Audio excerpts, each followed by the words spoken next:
ሰላም ቤተሰብ እንዴት ናችሁ? ሰላም ነው ወይ? አለሁላችሁ። እግዚአብሔር ይመስገን። ዛሬ እንግዲህ እንደምታዩት ቡና ፏድምቅ እያደረኩኝ ነው እና ቡና እየጠጣን እንጨዋወታለን ማለት ነው። ይኸው እንግዲህ ጠሽ ጠሽ ጠሽ ጠሽ ጠሽ ድምቅ ፏ ብሎ ጀምሯል። ከሰዓታችንን እንደዚህ በቡና ድምቅ አድርገን እንጀምረው ነው።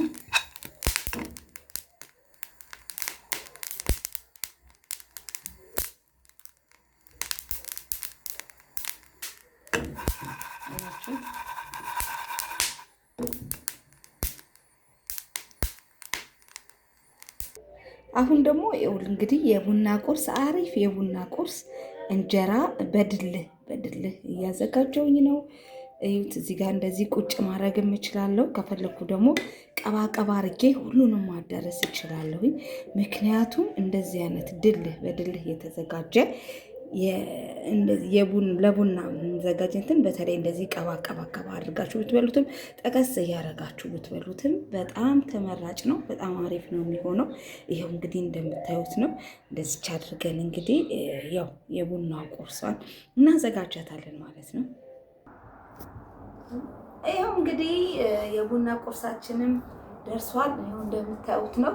እስቲ ሁላችሁም የቡና ቁርስ ያዙ። በጣም ገራሚ የሆነ የቡና ቁርስ፣ በጣም የሚገርም ከምር በቃ ምን ጊዜም ቡና በምናዘጋጅበት ሰዓት እንደዚህ አይነት ቡና ቁርሶችን በተለይ በልተን ከወጣን ቀኑን ሙሉ ምንም አይነት ረሃብ የሚባል ነገር የለም።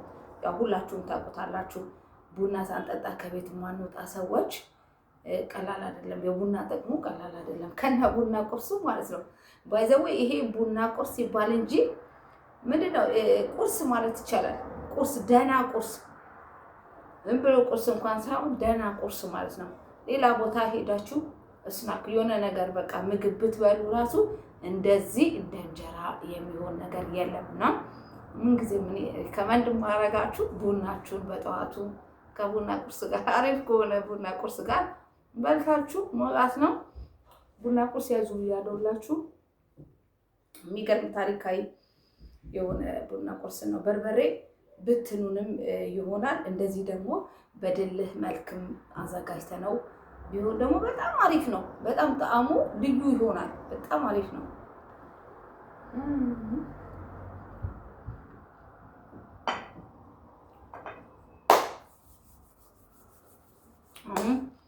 ወደ ቡናው ነው የምንሄደው። ፋሚሊ እንዴት ናችሁ? የሚገርማችሁ አሪፍ ቡና አፌና እመጣለሁ አለችኝ ጓደኛዬ። እሺ በጣም ደስ የሚለኝ ብዬ ላችሁ ተፍ ብዬ እንዳያችሁኝ ነው። ቡናውን ቆልቼ ምናምን ነገር ጨርሼ ደወለች። እርግጠኛ ነኝ በቃ ልትገባ ነው፣ እዚህ በር ጋር ደርሳለች ብዬ ስጠብቃት ምን ብትለኝ ቆንጆ ነው፣ ገበያ የረሳሁት ዕቃ ስላለ ተመልሼ ሄጃለሁ አላለችኝም። እስቲ እንደዚህ አይነት አጋጣሚ በተለይ ቡና አፍልታችሁ ጓደኞቻችሁን እየጠበቃችኋቸው እነሱ ደግሞ በሆነ ምክንያት በቃ እንደዚህ ተፍ ማለታችሁትን ምናምን የረሳ በሚመስል መልኩ ኧረ እባክሽን በፍጹም አይሆንም፣ ገብተሽ ባይሆን ጠጥተሽ ሂጂ ምናምን ነገር ስላት የሚሆን ነገር አይደለም ብላ ተመለሰች። እየጠበኳት ነበረ።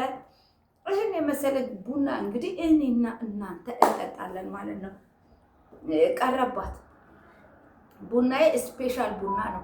አንድ ጊዜ እዚህ ቤት መጥቶ ቡና የጠጣ ሰው ፕሊስ በእናትሽ አፍልተሽ ጥሪ፣ ባይሆን እንኳን የቡናውን ወጪ እኔ እችላለሁ ብለው የሚያስቡኝ ጓደኞች አሉ እና በጣም ገራሚ የሆነ ስፔሻል ቡና ነው የማፈላው።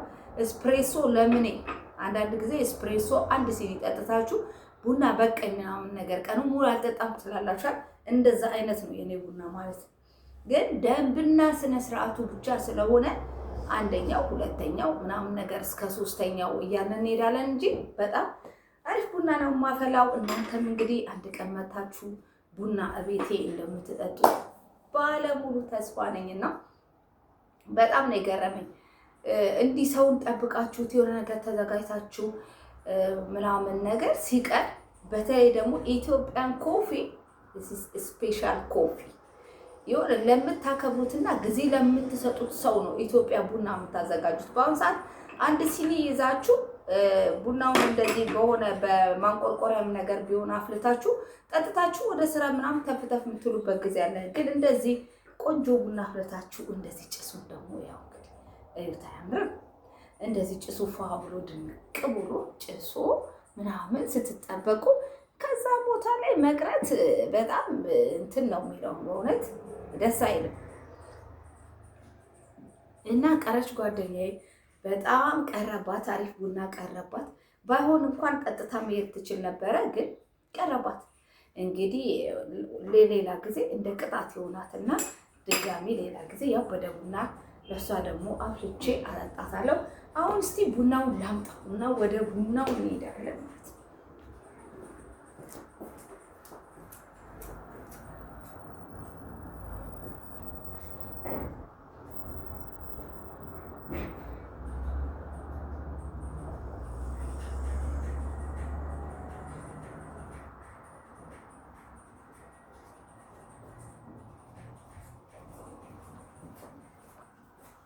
ያችሁት ቡናው ጭስ ይታያችኋል። የሚገርም ቡና የሚገርም ቡና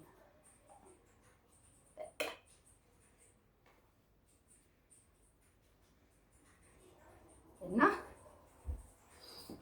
እስቲ ስንት ሰዎች ናችሁ ቡና የምትወዱት?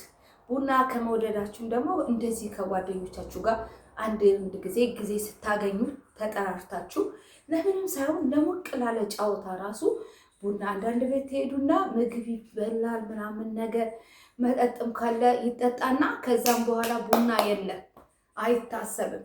እና ምንድን ነው ምናምን ስትሏቸው እኔ ቡና አልጠጣም። እነሱም ቡና ባይጠጡ እኮ የመጣው እንግዳ ቡና የሚጠጣ ከሆነ መፈላት አለበት። እና እኔ ስለማልጠጣ ሲኒ የለኝም ረከቦት የለኝም የሚሉ ሰዎች አላጋጠሟችሁ?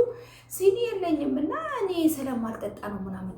የሆነ ቡና ምግብ ከተበላ በኋላ እንደዚህ ግስጥ ብለው ተቀምጠው ዝም ብሎ ወሬ ማውራት ማለት ነው።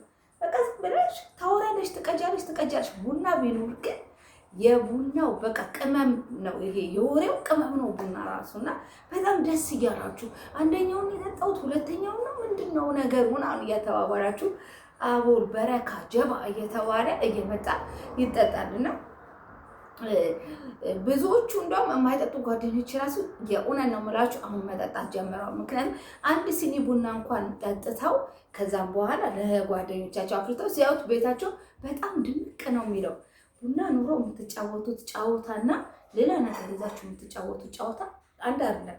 አንዳንድ ሰው ቡና አልጠጣም እኔ ምናምን ይላችሁና ሌላ መጠጥ ምናምን ይጠጣል። መጠጥ ከመጠጣት ቡና መጠጣት አይሻልም እንዴ? ከምን ቡና እየጠጣችሁ መጫወት ይሻላል። አንደኛ ሞቅ ብላችሁ የሆነ ነገር ውስጥ ያልሆነ ነገር ወሬም አታወሩ።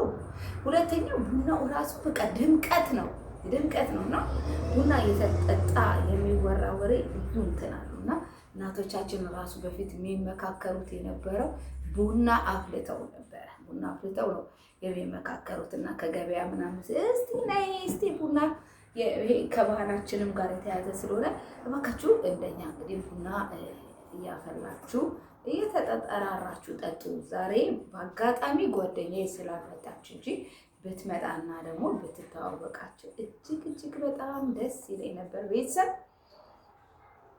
እንዴት ናችሁ? በተረፈ እንደኔ ነው ቡና የምትወዱት? በተለይ ጊዜ አግኝታችሁ እቤት ውስጥ ስትሆኑ ቡና ድምቀታችሁ ነው።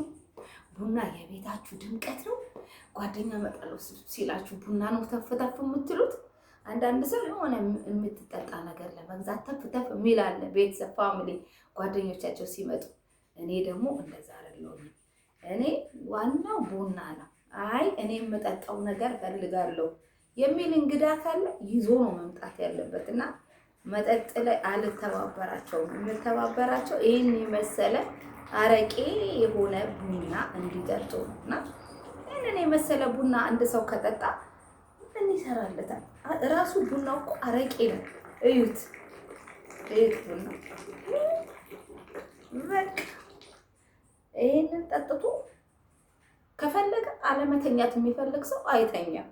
መተኛት የፈለገ ሰው ደግሞ ቆንጆ እንቅልፍ ይወስደዋል። የእንደ ሰውየው ፍላጎት ነው። ባይዘው ወይ ቡና እኔ ቡና ጠጥቼ እንቅልፍ አይወስደኝም የሚሉ ሰዎች አሉ። ስላሉ ህሊናቸው አሁን ቡና ከጠጣሁን እንቅልፍ አይወስደኝም ብለው ስለሚያስቡ ቡና ከጠጡ በኋላ እንቅልፍ አይወስዳቸው።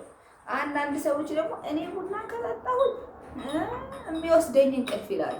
ለምን አሁን ቡና ጠጥቻለሁ አሪፍ እንቅልፍ ነው የምተኛው ብለው ስለሚያስቡ ቀጥታ አሪፍ ድብን ያለ እንቅልፍ ይወስዳቸዋል። ስለዚህ ቡና ለሁለቱም ያመጣጠነ የእንቅልፍ መድኃኒት ነው ብንል ራሱ እኔ የተሳሳትን አይመስለኝም። እና አሪፍ ግብዣ ላይ ራሱ በአሁኑ ሰዓት ኢትዮጵያን ኮፊ ገጭ ብሎ ግስጥ ብሎ የሚጠብቃችሁ ለምን ባህል ነው። ባህል እስከሆነ ድረስ እንደውም የሀበሻ ቀሚስ ልብስ ምናምን ነገር አልሆን ምንድነው እኔ እንደው ቡና ፈላለው ብለው ተፍ የሚሉ ሴቶች ይገርመኛል። ሁኔታዎችን ሳያሟሉ የሚሉ ሰዎች አላጋጠሟችሁም? አዎ እውነት ነው። እኔ ግን እኔ እንጃ ከሞላ ጎደል ምናልባት የሀበሻ ቀሚሱ ብቻ ነው እንጂ ቀረኝ። እንዳያችሁት እጣን፣ ጭሱ፣ ሰንደሉ፣ ሲኒ፣ ማንቆርቆረው፣ ጀበናው፣ የቡና ቁርሱ ምን ቀረ? በተለያየ ሁኔታ የቡና ቁርስ ብትሉ እዚህ ጋር ደግሞ ሌላው የቡና ቁርስ ራሱ አለ።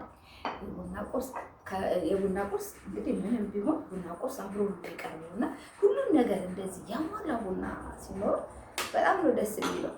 እና ጓደኛዬ እንግዲህ ላንቺም ለእኔም ቀድቻለሁ። በትንሽ ቡና ተቀርቶልሻል። እንግዲህ ስትመጪ ከመጣሽ ከተከሰት ከደረስሽበት ትጠጫለሽ። ዋው አረቄ ነው ቡና ነው ምንድን ነው የምትሉት? ምንድን ነው? በጣም ገራሚ ቡና ነው ያፈላሁት። እና ብዙ ጊዜ አንድ ሰው እና እስቲ ቤቴ መተህ ተጫወት ምናምን ብሎ ሰው ይጠራል አይደለ? ከዛም በኋላ ያው ቤት ያፈራውን ምንም ነገር ይሁን ለምን ክትፎ የሆነ ሸክላ ጥብስ ለምን አታዥለትም? ቡና ከሌለው ራሱ ሸክላ ጥብስ ዜሮ ነው። ምንም በቃ ክትፎ በቃ የሆነ ድግስ እኔ የሚገርም ታሪካዊ የሆነ የኢትዮጵያውያኖች ድግስ ሄጄ በልተን ብለን እኔ ቤት ገብቼ ብዙ ጊዜ ቡና ያፈላሁበት ጊዜ አለ ለጓደኞቼ ማለት ምንድን ነው ቀረ ያለን በልተናል፣ ጠጥተናል፣ ወዝ እስክስ ብለን ታዲያ ምንድን ነው የጎደለው? እኔ ቀጥታ አውቃለሁ ምን እንደጎደለ። ይሄ ነገር ቡና ነው። ውይ ቡናማ ከሆነ ቶኪዮ ቤት ሄደን እንጠጣ።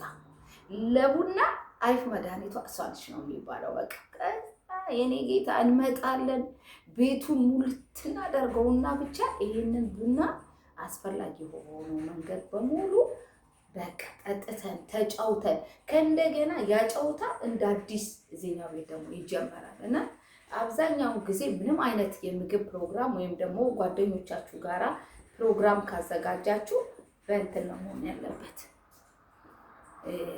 አንድ ላይ እንደዚህ ቡና ያለው ፕሮግራም ቢሆን በጣም አሪፍ ነው፣ ያጫውታል። ሌላ ድምቀት ውስጥ መግባት ወይም ደግሞ ሌላ ነገር ምናምን አያስፈልጋችሁም። ቡና ዋው በጣም አሪፍ ነው። ቆንጆ ቡና